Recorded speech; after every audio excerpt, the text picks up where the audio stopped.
નમસ્કાર, તમે જોઈ રહ્યા છો સેક્યુલર ગુજરાત ન્યૂઝ। જોઈએ આજના સમાચાર।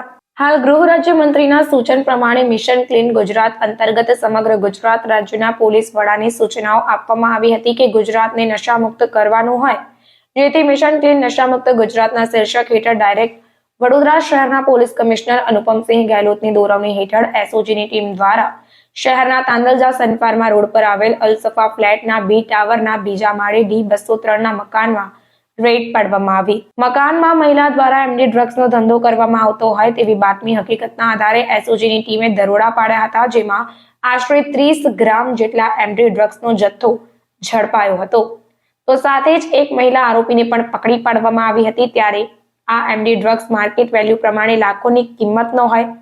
આ ડ્રગ્સ ઝડપી પાડવામાં આવ્યો છે અને વધુ તપાસના ચક્રો ગતિમાન કરાયા છે। રિપોર્ટ નઝીર શેખ સાથે कैमरामैन आरिफ सैयद वडोदरा। गुनाहित इतिहास है सर, अभी हम चेक कर रहे हैं ना कहाँ पर पकड़ा गया सर? तांदलजा में अनसफा अपार्टमेंट किस तरह कामगिरी की गई एसओजी द्वारा? वो एक इन्फॉर्मेशन के हिसाब से किए हैं केस। दोपहर से हम लोग आए थे। और सर एमडी के साथ और कुछ बरामद किया हो? नहीं, बस NDPS में सिर्फ एमडी एक ही। कितने का मुद्दा मालूम है? 3 लाख। 3 लाख। कितने साल से करती है सब? जी 3 लाख। कितना टाइम से?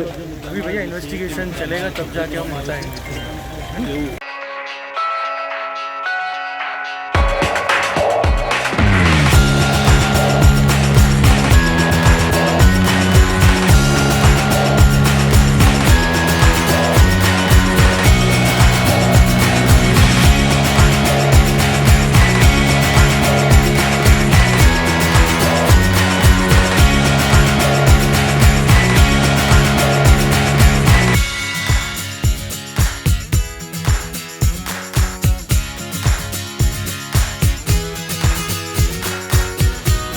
સમાચારોની અવનવી અપડેટ્સ માટે જોતા રહો સેક્યુલર ગુજરાત ન્યૂઝ।